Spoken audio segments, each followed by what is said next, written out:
ಅಂಬೇಡ್ಕರ್ ಅವರು A great scholar, A great genius, A great writer, A great parliamentarian, A great journalist. ಅದು ಒಂದಲ್ಲ ಎರಡಲ್ಲ, ಶ್ರೇಷ್ಠ ಬರಹಗಾರರು, ಶ್ರೇಷ್ಠ ವಾಗ್ಮಿಗಳು, ಮಾನವತಾವಾದಿಗಳು, ಸಮಾಜ ಸುಧಾರಕರು, ಧಾರ್ಮಿಕ ಪರಿವರ್ತನೆ ಮಾಡಿರ್ತಕ್ಕಂಥ ಮಹಾನ್ ಜ್ಞಾನಿಗಳು, ಮತ್ತೆ ಎ ಸಿಂಬಲ್ ಆಫ್ ರಿವೋಲ್ಟ್. ಇಂತಹ ಜ್ಞಾನಿಯ ಹೆಸರಿನಲ್ಲಿ ಅಂಬೇಡ್ಕರ್ ಕಾರವಾನ ಅಂತಕ್ಕಂಥ ಒಂದು ಸಂಚಿಕೆಯನ್ನು, ವಿಶೇಷ ಸಂಚಿಕೆಯನ್ನು ಬಿಡುಗಡೆ ಮಾಡೋದ್ರ ಜೊತೆಗೆ ಅದು ಶಂಕಮಾನ ಅಂತ ಮತ್ತೊಂದು ಏನಂದ್ರೆ ವಾಕಿಂಗ್ ಮೆಡಿಟೇಷನ್ ಅಂತ. ನಾವು ಈಗ ಸಿಟ್ಟಿಂಗ್ ಇಷ್ಟು ಹೊತ್ತು ಕೂತಿದ್ರೆ ನಿಮ್ಗೆ ಬೇಸರ ಆಗ್ಬೋದು. ಕರೆಕ್ಟ್ ಸ್ಟ್ರೈಟ್ 90 ಡಿಗ್ರಿ ಪಾಸ್ಚರ್ ಕೂತ್ಕೊಂಡ್ರೆ hours together one can sit. Sitting, standing, walking, laying ಅಂತ ಮಲಿಗೆ ನೆತ್ತಿ ಮರಿಕೊಳ್ಳಿ ರಾಜರಾಗಿ. ಹಾಗಾಗಿ ದೇವಾಲಯಗಳಲ್ಲಿ ಡಿವೈನ್ ಬೀಯಿಂಗ್ಸ್ ಆಗಿರ್ತಾರೆ ಹಾಗೆ ಈ 4 ಪಾಸ್ಚರ್ಗಳು, ನಾವು ಕುಳಿತಿರೋದು, ನಿಂತಿರೋದು, ನಡೆಯುವುದು, ಮಲಗುವುದು, ಇದು ಕೂಡ ಒಂದು ಧ್ಯಾನ.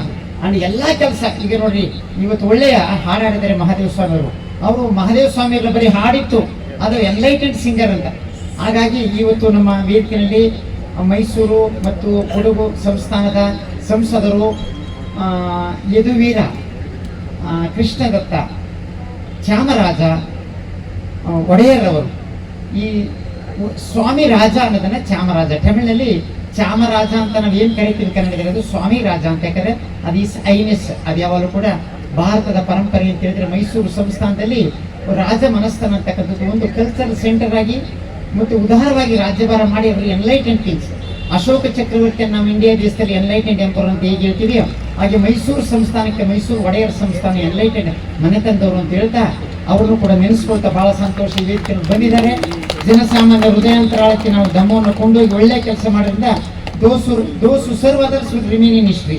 ಯಾರು ಇತರರಿಗಾಗಿ ಮಾನವ ಕೋಟಿ ವಿಮೋಚನೆಯಾಗಿ ಕೆಲಸ ಮಾಡ್ತಾರೆ, ಅವ್ರ ಇತಿಹಾಸದಲ್ಲಿ ಕಂಗೊಳಿಸ್ತಾರೆ ಅಂತಕ್ಕಂಥದ್ದನ್ನ ನೆನೆಸ್ಕೊಳ್ಬೇಕು.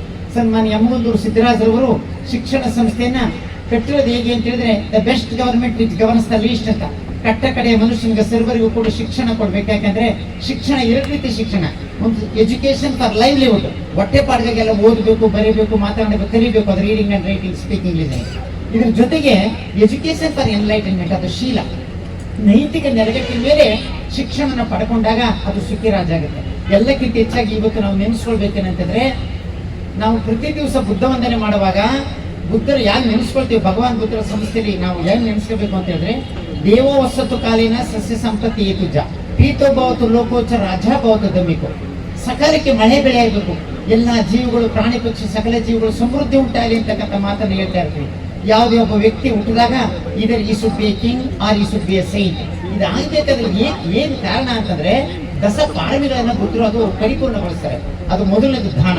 ಇವತ್ತು ನೋಡ್ರಿ, ನಮ್ಮ ಸಮವಸ್ತ್ರವನ್ನ ಆಟೋ ಚಾಲಕರು ನೀಡದಿದ್ದಾರೆ, ಅದು ದಾನ ಪಾರಮಿ. ಕೈಯಾರೆ ಕೊಡ್ತಕ್ಕಂಥ ದಾನ, ಒಂದು ಊಟ ಕೊಡಿ, ನೀರು ಕೊಡಿ, ಒಂದು ಸಹಾಯ ಮಾಡಿ, ಏನಾದ್ರು ಒಂದು ದಾನ ಪಾರಮಿ ಮೊದಲನೇದು. ದಾನ. ಶೀಲ ಅಂದ್ರೆ ಪಂಚಶೀಲ. ನೆಕ್ಕಮ್ಮ ಅಂದ್ರೆ ತ್ಯಾಗ ಮಾಡ್ಬೇಕು, ನಮ್ಮ ಸಮಯ ದುಡಿಮೆಯನ್ನು ಒಂದಷ್ಟು ತ್ಯಾಗ ಮಾಡಬೇಕಾಗುತ್ತೆ, ಸೇವೆ ಮಾಡಬೇಕಾಗುತ್ತೆ, ಪ್ರಜ್ಞೆಯನ್ನು ಬೆಳೆಸ್ಕೊಳ್ಬೇಕಾಗ್ತದೆ, ಮತ್ತೆ ಎಫರ್ಟ್ ಆಗಿ ವೀರ್ಯವನ್ನ, ಮತ್ತೆ ಅಧಿಷ್ಠಾನ, ಒಂದು ದೃಢ ಸಂಕಲ್ಪ ಬೇಕಾಗ್ತದೆ.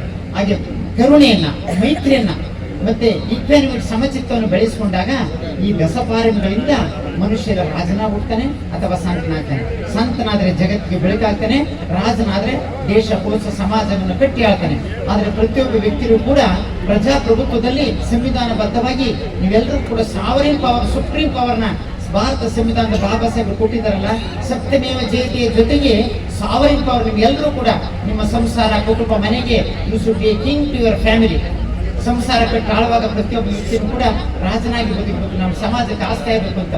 ಮತ್ತೆ ವೇದಿಕೆಯಲ್ಲಿ ನಮ್ಮ ಫಿಲ್ಮ್ ಸ್ಟಾರ್ಸ್ ಇದ್ದಾರೆ, ಅವರು ಸಮೀಕ್ಷಾ ಮತ್ತು ಫಿಲ್ಮ್ ಸ್ಟಾರ್ಗಳೆಲ್ಲ ಬಂದಿದ್ದಾರಲ್ಲ, ಅವರು ಕೂಡ ಒಂದು ಆದಿತ್ಯ ಮತ್ತು ಸಮೀಕ್ಷಾ ಮತ್ತು ಉಳಿದವರೆಲ್ಲರೂ ಕೂಡ ಏನಂದ್ರೆ ಅವ್ರದೊಂದು ಸಂದೇಶ ನಿಮ್ಮ ಪ್ರೆಸೆನ್ಸ್ ಕೆಲಸ ಮಾಡುತ್ತೆ.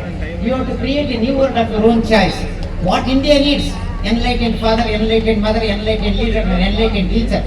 ಹಾಗೆ ಈ ಒಂದು ನಮ್ಮ ಸಿನಿಮಾ ಕ್ಷೇತ್ರದಲ್ಲೂ ಕೂಡ ಯುವ ಪೀಳಿಗೆಯನ್ನು ಸತ್ಯದ ಕಡೆಗೆ, ವಿಮೋಚನೆ ಕಡೆಗೆ, ಬಿಡುಗಡೆ ಕಡೆಗೆ ಇಂಡಿಯಾ ಅಂತ ಹೇಳಿದ್ರೆ ನಂಬರ್ 1 ಆಗಬೇಕು. ಯಾವುದರಿಂದ ಅಂತ ಹೇಳಿದ್ರೆ, ಒಂದು ನಮಗೆ ಜ್ಞಾನದಲ್ಲಿ ನಾವು ನಂಬರ್ 1 ಪಡ್ಕೊಳ್ಬೇಕು, ಅರಿವಿನಿಂದ ಪ್ರಜ್ಞೆ. ಭಾರತ ಪುಣ್ಯಭೂಮಿ. ಯಾಕೆ ಪುಣ್ಯಭೂಮಿ ಅಂತ ಹೇಳಿದ್ರೆ, ಮನೋಭೂಮಿಯಲ್ಲಿ ವ್ಯವಸಾಯ ಮಾಡಿದ್ದಾರೆ ಬುದ್ಧರು.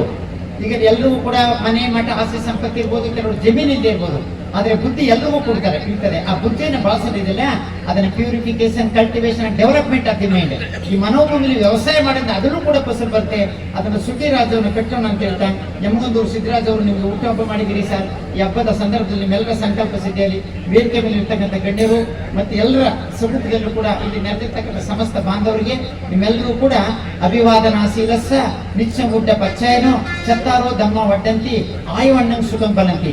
ಆಯುರ ಆರೋಗ್ಯ ಸಂಪತ್ತಿ ಸರ್ಗ ಸಂಪತ್ತಿ ನಿವಚ ಅಥವಾ ನಿಬ್ಬಾಣ ಸಂಪತ್ತಿ ವಿನಾತೆ ಸಮಚಿತೈತಿ. ಈ ಶಿಕ್ಷಣದ ಉದ್ದೇಶ ಇಷ್ಟೇ, ಶಾರೀರಿಕವಾಗಿ ಚೆನ್ನಾಗಿ ಶರೀರಕ್ಕೆ ನ್ಯೂಟ್ರಿಯೆಂಟ್ ಫುಡ್ ಶುದ್ಧವಾಗಿ ನೀರು ತಗೊಳ್ಬೇಕು. ನಮ್ಮ ಮನಸ್ಸು ಪರಿವರ್ತನೆಯಾಗಿ ಸಾಮಾಜಿಕ ಪರಿವರ್ತನೆಯಾಗಿ ಉನ್ನತಿ ಕಡೆಗೆ ಎಲ್ಲರೂ ಹೋಗ್ಬೇಕು. ಎಲ್ಲಕ್ಕಿಂತ ಹೆಚ್ಚು ನಮ್ಮ ಮನಸ್ಸು ಸ್ಮಾರ್ಟ್ ಆಗಿರ್ಬೇಕು, ಬ್ಯೂಟಿ ಇರಬೇಕು. ನಮ್ಮ ಶಾರೀರಿಕ ಸೌಂದರ್ಯ ಎಷ್ಟು ಮುಖ್ಯವೋ ಮನಸ್ಸಿನ ಸೌಂದರ್ಯವನ್ನು ಕೂಡ ಬುದ್ಧ ಧರ್ಮದಲ್ಲಿ ಹೇಳ್ತಾರೆ. ಅದು ಹೇಳ್ತಾರೆ, ಅಸಾಧಾರಣ ನಿಮ್ಮ ಜ್ಞಾನ, ಬಹು ಸುಧಾರಣ ನಿಮ್ಮ ಬೋಧನ, ನಿಮ್ಮ ಮಹಾಮಾರ್ಗದಲ್ಲಿ ನಡೆವ ಸಕಲರಿಗೂ ಚೇತನ ನೀವೇ ಮಹಚೇತನ. ಕೊಂಡಣ್ಣ ವಜ್ಜಿವಪ್ಪ ಅಸಜಿ ಮಹನಾಮರಿಗೆ ಮಹಾಮಾರ್ಗ ತೋರಿದ ಮೂಲ ಗುರು ನೀನು.